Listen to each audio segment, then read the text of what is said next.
Hello students, welcome back to my channel. So आज हम NMIMS और एमटीएससी का जो 7th लेसन है वेरिएशन आज हम स्टार्ट करने वाले हैं। सो अगर वेरिएशन भूल गए होंगे तो डायरेक्ट वेरिएशन और इन्वर्स वेरिएशन क्या होता है, इसका बेसिक कंसेप्ट का मैंने एक वीडियो अपलोड किया है मेरे चैनल पे। आपको प्लेलिस्ट में जाके मिल जाएगा। अगर नहीं मिला तो मुझे बताओ, मैं आपको वो लिंक ज़रूर प्रोवाइड करूँगी। और एक बात है कि अगर वेरिएशन का लेसन आप पूरा ही भूल गए होंगे सपोज़, क्योंकि अगर आप भूल गए होंगे तो मैं ये सम क्या कर रही हूँ आपको कुछ भी नहीं समझेगा। सो बेटर वे क्या है कि आप प्रैक्टिस सेट जो है प्लेलिस्ट में आपको मिल जाएंगे 7.1, 7.2, 7.3। इसको मैंने पार्ट में डिवाइड करके हर एक क्वेश्चन कवर किया है। हर एक क्वेश्चन को मैंने बहुत डिटेल में एक्सप्लेन किया है, कंसेप्ट के साथ एग्जाम्पल को मैंने समझाया है। सो आई विल रिक्वेस्ट यू, अगर वेरिएशन अगर पूरा लेसन अगर आप भूल गए होंगे सो प्लीज़ वो वीडियोस देखो, पूरे प्रैक्टिस सेट विजिट करो आप, और बेसिक कंसेप्ट तो ज़रूर देखो, क्योंकि उसके अलावा आपको ये समझेगा नहीं। अगर आपको समझ में आ गया होगा तो देन नो, फिर कोई प्रॉब्लम नहीं है। Okay, so first of all direct variation से हम स्टार्ट करते हैं। डायरेक्ट वेरिएशन क्या होता है? X is directly proportional to y. और ये डायरेक्ट वेरिएशन इन्वर्स वेरिएशन का मैंने पूरे एग्जाम्पल के साथ समझाया है आपको कि किसे हम डायरेक्ट वेरिएशन कहते हैं, किसे इन्वर्स वेरिएशन कहते हैं। सो बेसिक कंसेप्ट वाला वीडियो तो आप कंपलसरी देखो ही। ये वीडियो को अभी देख रहे होंगे तो इसको भी पॉज कर दो and then basic concept of variation का जो वीडियो आपको प्लेलिस्ट में मिल जाएगा वो वीडियो देखो आप। आपके कंसेप्ट पूरे क्लियर हो जाएंगे डायरेक्ट और इन्वर्स वेरिएशन के बारे में। ओके, सो देखो अभी x is directly proportional to y, तो x इज इक्वल्स टू क्या होगा, k y x upon y is equals to k. इसका मीनिंग ही क्या होता है कि अगर x बढ़ेगा तो y भी बढ़ेगा। If x is reducing then y is reducing. और सबसे इंपॉर्टेंट चीज़, x अपॉन y का जो रेशो आएगा वो कांस्टेंट रहेगा हर एक इसके लिए। ओके, ये हो गया डायरेक्ट वेरिएशन का कंसेप्ट। अभी मैं आपको शॉर्ट में इसलिए समझा रही हूँ क्योंकि मैंने बेसिक कंसेप्ट में मैंने आपको एग्जांपल के साथ समझाया है, इसलिए मैं आपको रिक्वेस्ट कर रही हूँ कि आप वो वीडियो देखो, क्योंकि मैंने एग्जांपल के साथ समझाया है। अभी हमारे पास इतना टाइम नहीं है कि मैं अभी इसके ऊपर फिर से आपको डायरेक्ट वेरिएशन और इन्वर्स वेरिएशन को फिर से एक्सप्लेन करूँ। We don't have that much time, we need to complete the syllabus, right. So I request कि आप वो वीडियो विजिट करो। और यहाँ पर मैं डायरेक्टली समझाने वाली हूँ आपको, क्योंकि डिटेल में समझाने का टाइम ही नहीं है। बेटर वे आप बेसिक कंसेप्ट वाला वीडियो देखो, एक्सरसाइज विजिट करो, तब जाके आपको ये एग्जांपल में क्या समझा रही हूँ वो आपको समझेगा। Okay, now inverse variation, x is inversely proportional to y. इसका मीनिंग क्या होता है, एक क्वांटिटी बढ़ेगी तो दूसरी क्वांटिटी कम हो जाएगी। Okay, if one quantity increases then second quantity decreases. If one quantity decreases second quantity, one quantity decreases second quantity increases. Okay, एक बढ़ रहा है तो दूसरा कम होगा, दूसरा कम हो रहा है तो ये वाला बढ़ेगा, ऐसा होगा। और ये केस में क्या होगा, एक क्वांटिटी बढ़ रही है तो दूसरी क्वांटिटी भी बढ़ेगी, एक क्वांटिटी घट रही है तो दूसरी क्वांटिटी भी घट ही जाएगी। ओके, ये तो था basic concept. Now we will start with the question number 1। ये जो क्वेश्चन नंबर 1 है, 2 एंड 3, ये आपको खुद से करना है क्योंकि ये बहुत बेसिक है। ये आपको कंसेप्ट से समझ जाएगा and you can do this. Okay, 1, 2, 3, जिनके पास बुक है उनके लिए अच्छा है, जिनके पास बुक नहीं है वो प्लीज़ क्वेश्चन को नोट डाउन कर लीजिए ऑप्शन के साथ। लगे तो इसका स्क्रीनशॉट निकाल लीजिए, नहीं तो वीडियो को 2 मिनट पॉज करके ये पूरे तीनों के तीनों क्वेश्चन लिख लीजिए आप। Okay, because I am starting with the question number 4, क्योंकि ये 3 काफ़ी आसान है। ओके, अभी क्वेश्चन 4 से हम देखते हैं। स्क्रीनशॉट निकाल लीजिए या फिर वीडियो को पॉज करके क्वेश्चन को नोट डाउन कर लीजिए। ओके, अभी देखते हैं। अभी क्वेश्चन नंबर ये क्या दिया है, देखो 4 क्या दिया है। देखो यहाँ पे मैं भी सीक्वेंस वाइज नहीं डाल रही हूँ, मैं यहाँ पे 1 ही लिखूंगी क्वेश्चन को। एक्चुअल में this is the question number 4। अभी देखो क्या दिया हमें, if x is directly proportional to y minus 2 then which of the following statement is true. हमें फाइंड आउट करना है कि कौन सा स्टेटमेंट ट्रू होगा। सबसे पहले हम देखते हैं कि x is directly proportional to y minus 2, ऐसा दिया है हमें। तो क्या हो जाएगा, इसको सॉल्व करने के बाद क्या हो जाएगा, देखो x इज इक्वल्स टू के इंटू वाई माइनस 2, ऐसा हो जाएगा, राइट। फिर क्या हो जाएगा, x divided by y minus 2, ऐसा हो जाएगा, इज इक्वल्स टू कॉन्स्टेंट। या फिर ये हमें इसका रिलेशन ऐसा मिलेगा कि x is directly proportional to y minus 2। Okay, but अगर आप देखो x is equals to, suppose ये k को मैं ये y से मल्टीप्लाई करूँ, के वाई प्लस, सॉरी ये माइनस हो जाएगा, -2k, ऐसा अगर मैंने कुछ किया तो ये क्या हो जाएगा x+2k, ऐसा कुछ रिलेशन हो जाएगा वो x+2k इज इक्वल्स टू के वाई, फिर k इज इक्वल्स टू क्या हो जाएगा x+2k अपॉन y, ऐसा हो जाएगा। बट आप अगर देखो ऑप्शन में आपको ऐसा कहीं तो भी ऑप्शन दिया है क्या कि x+2k अपॉन वाई इज मतलब x+2k is directly proportional to y, या फिर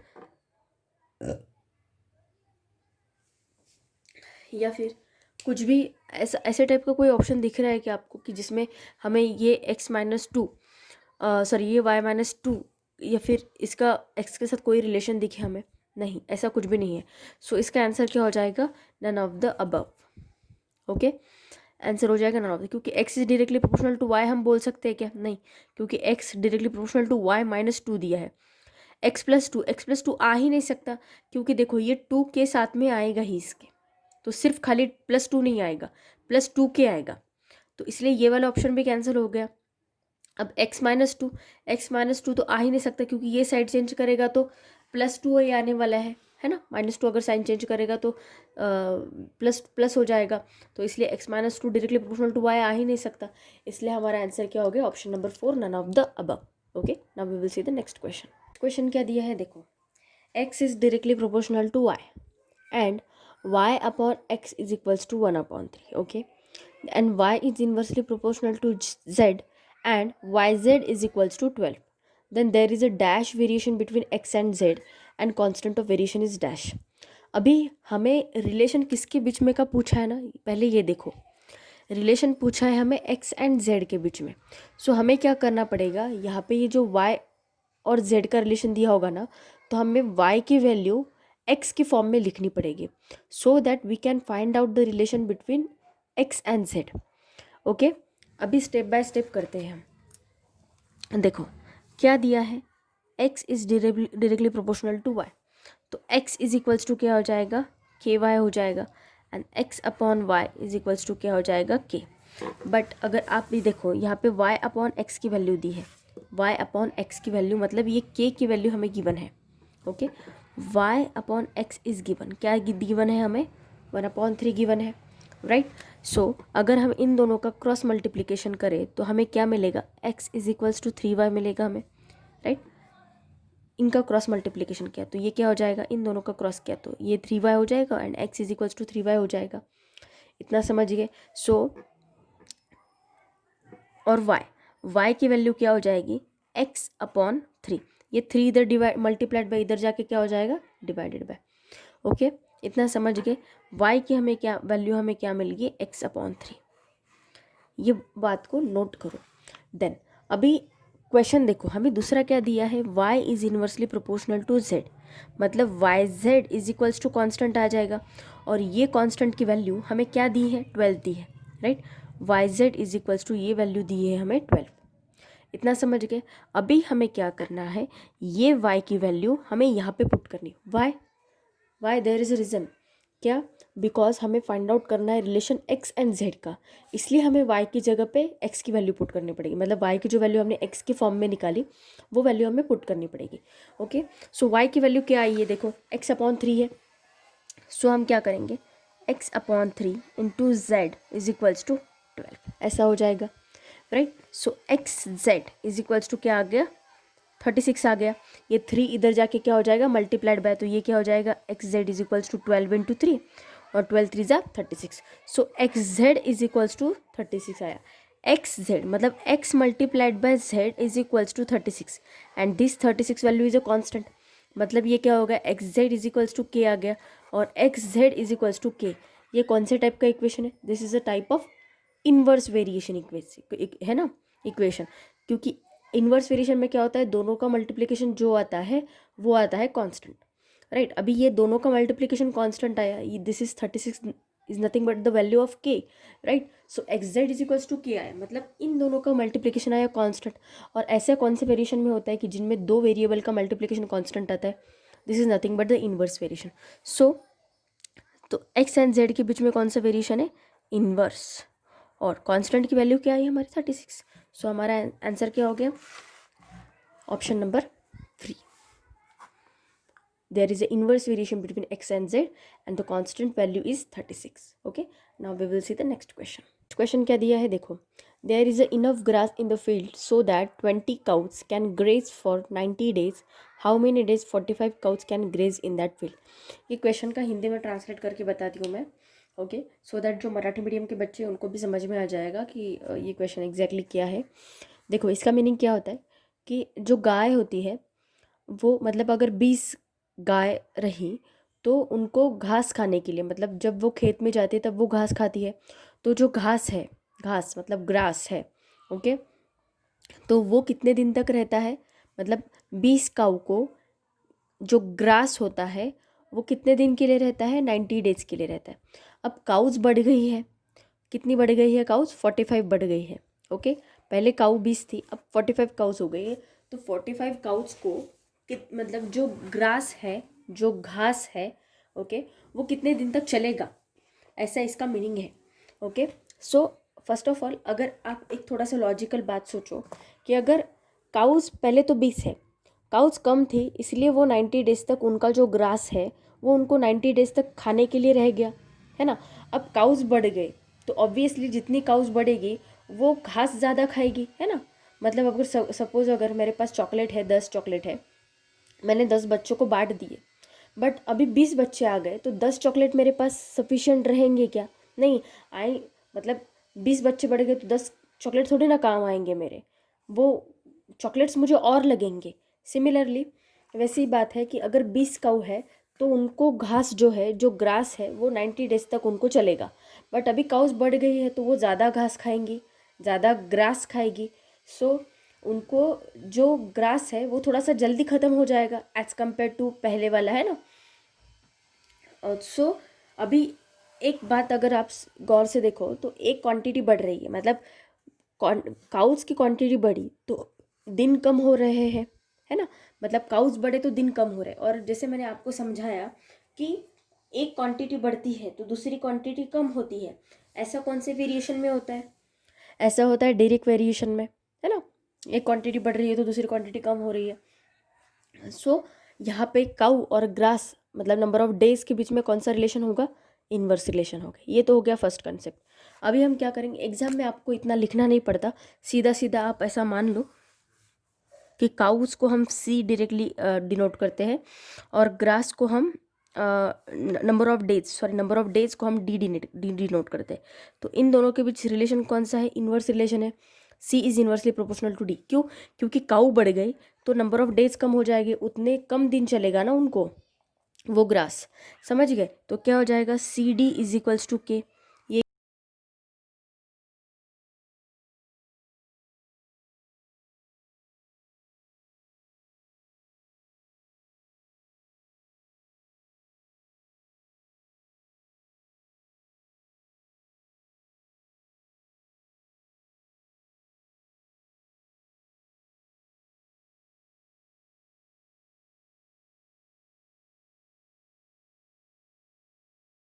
one 800 divided by 45।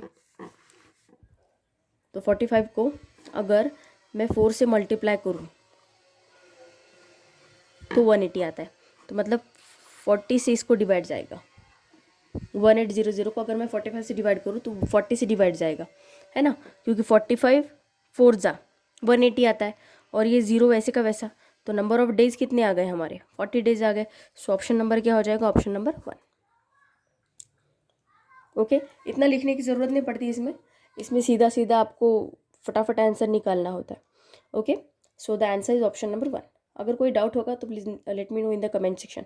Now we will see the next question. Next question क्या दिया है देखो, a tank is filled in 2 hours when 3 taps are open, if 6 taps are open then the tank is filled in how many hours.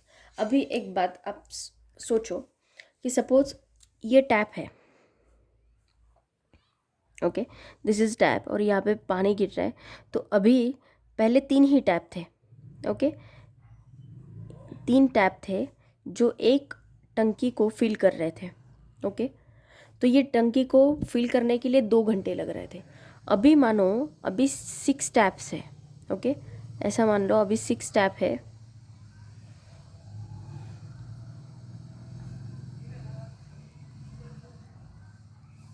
और ये टंकी same टंकी है, okay, अभी यहाँ पे थोड़ी सी साइड बड़ी आ जाएगी, ये टंकी को, अभी आप बोलो कि 3 टैप है तो ये टंकी को 2 घंटे लगेंगे, अभी 6 टैप मिलके वो टंकी को फिल कर रहे हैं, तो ऑब्वियसली वो टैंक जल्दी फिल हो जाएगी ना। उनका ये क्वेश्चन का हिंदी वर्जन क्या है कि एक टैंक को फिल करने के लिए अगर 3 टैप हो तो 2 घंटे लगते हैं, बट अगर 6 टैप ओपन कर दिए मैंने तो वो टैंक कितने इसमें फिल होगी। तो पहले 2 घंटे लगते थे, ऑब्वियसली अब तो कम कम घंटे लगेंगे ना, क्योंकि 6 टैप खुले हैं तो ये कम टाइम में फिल होगी। तो एक क्वांटिटी बढ़ रही है, मतलब टैप इंक्रीज हो गए। पहले टैप कितने थे 3, अब टैप कितने 6। ओके, अब टाइम कम हो जाएगा, 6 टैप खुल रहे हैं तो टाइम कम हो जाएगा, मतलब एक क्वांटिटी बढ़ रही है तो दूसरी क्वांटिटी कम हो रही है। और एक क्वांटिटी जब बढ़ती है दूसरी क्वांटिटी कम होती है तो वो टाइप के वेरिएशन को हम क्या कहते हैं, inverse variation. So number of taps and number of hours के बीच में कौन सा वेरिएशन हो जाएगा, इन्वर्स वेरिएशन हो जाएगा। तो मान लो नंबर ऑफ टैप को हम टी लेते हैं और नंबर ऑफ आवर्स को हम लेते हैं एच, तो क्या हो जाएगा, t is inversely proportional to h हो जाएगा, है ना। So t h is equals to क्या हो जाएगा, कांस्टेंट। अभी पहले टी की वैल्यू क्या दी है, 3 दी है नंबर ऑफ टैप्स, और नंबर ऑफ आवर्स कितने दी है 2, तो हमारी कांस्टेंट की वैल्यू क्या आ गई 6। अभी यही इक्वेशन में अभी नंबर ऑफ टैप कितने दिए हमें 6, और नंबर ऑफ आवर्स हमें निकालने और ये 6 है ना। अगर आपने इन्वर्स वेरिएशन की और डायरेक्ट वेरिएशन की एक्सरसाइज देख ली होगी अभी तक, तो आपको समझेगा हम ऐसे ही फाइंड आउट करते, इक्वेशन 1 में फाइंड आउट करते, इक्वेशन 2 में हम लिखते हैं, फिर ऐसे ही हम सॉल्व करते हैं। तो नंबर ऑफ टैप्स अभी कितने हैं 6 है, और नंबर ऑफ आवर्स हमें निकालने हैं, और कांस्टेंट ऑफ वेरिएशन क्या आ गया 6। देखो यही इक्वेशन में मैं वैल्यू पुट कर रही हूँ, तो h इज इक्वल्स टू क्या आ जाएगा 6/6, h इज इक्वल्स टू आ जाएगा 1। सो हमारा आंसर आ गया ऑप्शन नंबर 2। समझ गए। हमने क्या किया, देखो ये इतना टाइम नहीं हमें, put the value in equation 1, put the value in equation 2, अगर हम ऐसा करेंगे ना तो मान लो छूट गया एनएमएमएस का पेपर और एमटीएससी का पेपर, हमें फास्ट करना पड़ेगा, आपको भी अपनी स्पीड बढ़ानी पड़ेगी। ओके, सो देखो इक्वेशन था, ये इक्वेशन में पहले टैप और एच की वैल्यू लिख ली, हमने कांस्टेंट ऑफ वेरिएशन निकाल लिया, फिर हमने क्या किया, वही इक्वेशन 1 में नंबर ऑफ टैप की बनते, नंबर ऑफ आवर्स हमें निकालना था और कांस्टेंट की वैल्यू हमने निकाल ली थी, तो हमने नंबर ऑफ आवर्स निकाल लिए। सो हमारा आंसर आ गया option number 2। Okay, now we will see the next question. अभी नेक्स्ट क्वेश्चन क्या दिया है, देखो a car takes 2.5 hours to travel a certain distance at an 40 kilometer hour at an speed of, okay, ये 40 kilometer per hour is nothing but the speed, 40 kilometer per hour. If the speed of the car is 50 kilometer per hour then how many hours will it take to cover the same distance. Okay, so इसका मराठी में क्या होगा की मतलब एक एक car आहे जिला 40 किलोमीटर पर आवर म्हणजे 40 किलोमीटरचं डिस्टन्स कवर करायला तिला वेळ लागतो 2.5 तास लागतात, आणि जर आपल्याला सेम डिस्टन्स कवर करायचं आहे, ओके, म्हणजे तेवढंच जे डिस्टन्स आहे आपल्याला ते कवर करायचं आहे, तर त्यांनी दिलेलं आहे की त्या कारने काय केलं, आता तिचा स्पीड थोडासा इन्क्रीज केला, वाढवला, किती केला तो आता 50 किलोमीटर पर आवर। सो त्याला आता किती वेळ म्हणजे त्याला आता किती वेळ लागेल पोहोचायला। ओके, सो अगर आपको एक कंसेप्ट पता होगा कि अगर हम कार की स्पीड बढ़ा दें, ओके, तो हम जल्दी पहुंच जाएंगे, है ना। हम बोलते हैं ना फास्ट चल यहाँ से, या फिर फास्ट गाड़ी को आगे बढ़ा। ओके, सो इससे क्या होता है कि हम जल्दी पहुंचते हैं वो जगह पे। मतलब क्या होता है, एक क्वांटिटी बढ़ रही है, मतलब अगर हमने स्पीड बढ़ा दी, ओके, स्पीड अगर हमने बढ़ा दी तो हमारा टाइम क्या हो रहा है, कम हो रहा है, हम जल्दी पहुँच रहे हैं ना। तो हमें ऐसा थोड़ी ना कि हमने स्पीड बढ़ाई तो हमें पहुंचने के लिए भी ज़्यादा टाइम लगेगा, ऐसा होगा क्या, नहीं। अगर हमने स्पीड बढ़ा दी तो हमें टाइम कम लगेगा, अगर हमने स्पीड कम कर दी तो हमें टाइम ज़्यादा लगेगा। मतलब एक क्वांटिटी बढ़ रही है, if one quantity is increasing then other quantity is decreasing. इसका मतलब ही क्या है, स्पीड और टाइम के बीच में क्या हो रहा है, इन्वर्स वेरिएशन हो रहा है। ओके, सो हम क्या करेंगे, स्पीड को s लेते हैं और टाइम को t लेते हैं, तो speed is inversely proportional to t। So क्या हो जाएगा, s t is equals to constant आ जाएगा। स्पीड क्या दिया है हमें, पहले 40 दिया है, और टाइम क्या दिया है हमें 2.5 hours। तो 2.5 hours को इसको क्या करूँगी, 2 × 2 4, 4 + 1 5, तो ये फ्रैक्शन क्या आ जाएगा 5/2। ये हमने पढ़ा है पहले लास्ट वाले स्टैंडर्ड में, 2 × 2 4, 4 + 1 5। इसको हमने नॉर्मल, ये मिक्स फ्रैक्शन था, इसको हमने फ्रैक्शन में कन्वर्ट कर लिया, तो ये क्या हो जाएगा 5/2 इज इक्वल्स टू के, तो ये 2 20 तो ये क्या आ जाएगा 20 × 5 100। सो के की वैल्यू हमारी क्या आ गई 100 आ गई। ओके, तो अब क्या हो जाएगा s t is equals to 100 आ जाएगा। अभी स्पीड हमें क्या दिया है, अभी देखो 50 दिया है और हमें टाइम निकालना है कितना लगेगा। सो 100 हो जाएगा, तो ये टी इज इक्वल्स टू क्या हो जाएगा 100/50। तो ये 0 और ये 0 कैंसिल, 5 1 5, 5 2 10, तो टी इज इक्वल्स टू क्या आ गया 2 आवर्स। तो हमारा आंसर क्या आ गया ऑप्शन नंबर 4। ओके, आंसर आ गया हमारा ऑप्शन नंबर 4। स्पीड को मैंने एस लिया, टाइम को टी लिया, और इन दोनों के बीच में इन्वर्स रिलेशन है क्योंकि एक क्वांटिटी बढ़ रही है तो दूसरी कम हो रही है। सो मैंने कांस्टेंट ऑफ वेरिएशन निकाल लिया। अगर आप भूल गए होंगे, मैं रिक्वेस्ट कर रही हूँ आपको, अगर आप भूल गए होंगे वेरिएशन को, प्लीज़ वेरिएशन की सारी एक्सरसाइज को रिविजिट करो, तब जाके ये सारे प्रॉब्लम समझ में आ जाएंगे। अभी डिटेल में एक्सप्लेन करने का टाइम नहीं बेटा, मैंने सीधा सीधा कंसेप्ट को समझाया है आपको हम कैसे करते हैं, ये बहुत बेसिक है। ओके, सो आंसर आ गया हमारा 2 hours. Now we will see the next question. ये क्वेश्चन क्या दिया है देखो, this is the last question of this video. Okay, इसका पार्ट 2 मैं जल्द ही अपलोड करूँगी। आज के लिए तो हम इतने लेंगे, पार्ट 2 में हम आगे के क्वेश्चंस कवर करेंगे। ओके, सो अभी क्वेश्चन क्या दिया है देखो, if 10 worker complete a task by working 6 hours every day, मतलब क्या 10 मजूर एक काम 6 तासात, मतलब म्हणजे काय 6 तास, एका दिवशी त्यांना 6 तास लागतात असं पकडून 8 दिवसात ते काम ते कंप्लीट करतात. Then 15 workers will complete the same task by working 8 hours every day in how many days. मतलब क्या 15 मजूर तेच काम 8 तास काम करून किती दिवसात पूर्ण करतील, आपल्याला असं विचारलेलं आहे.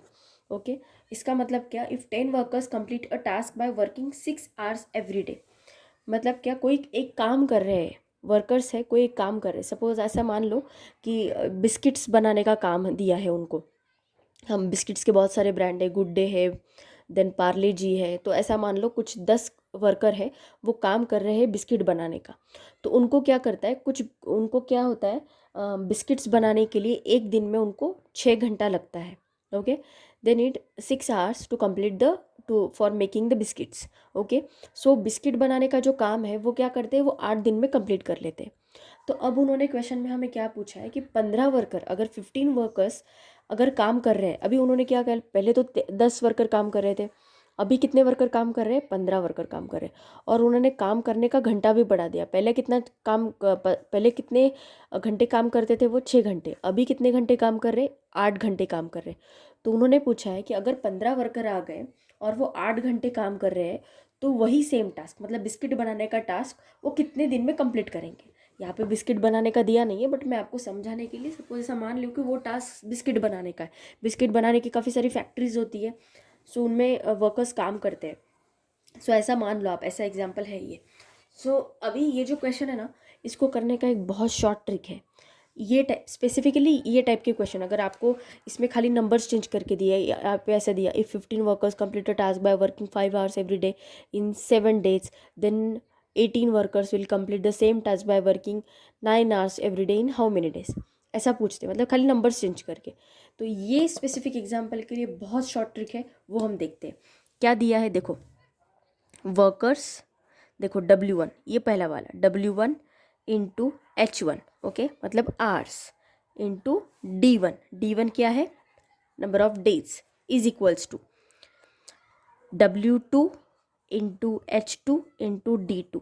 अब इन दोनों को मैंने इक्वेट क्यों किया, because they are doing the same task, ये भी बिस्किट बनाने का काम कर रहे हैं और ये भी बिस्किट बनाने का काम कर रहे हैं, सेम टास्क है, इसलिए मैंने इसको इक्वेट किया।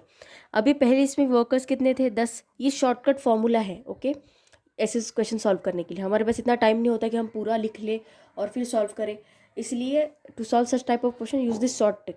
स्कूल में आप इसको यूज़ नहीं कर सकते हो, क्यों, क्योंकि इतने शॉर्ट ट्रिक में आंसर निकालेंगे तो टीचर आपको 0 मार्क देंगे। बट NMMS में कैसे हमें मल्टीपल चॉइस क्वेश्चन होते हैं और हमें हमारा आंसर जल्दी निकालना होता है, इसलिए हम ये केस में ऐसे शॉर्ट ट्रिक यूज़ कर सकते हैं। ओके, सो वर्कर्स कितने दिए 10, नंबर ऑफ आवर्स कितने दिए 6, एंड नंबर ऑफ डेज कितने दिए 8। अभी W2 मतलब नंबर ऑफ वर्कर्स कितने दिए 15, नंबर ऑफ आवर्स कितने दिए 8, और D2 नंबर ऑफ डेज हमें निकालने हैं। तो अभी ये D2 को ये दोनों मल्टीप्लाइड बाय है, तो इधर जाके क्या हो जाएंगे, डिवाइडेड बाय। तो ये क्या आ जाएगा 10 इंटू 6 इंटू 8 अपॉन 15 इंटू 8। ये मल्टीप्लाइड बाय थे ना इधर दोनों, तो इधर डिवाइडेड बाय आ गए, तो ये क्या आ जाएगा इज इक्वल्स टू D2। सो ये 8 और ये 8 तो कैंसिल हो गया।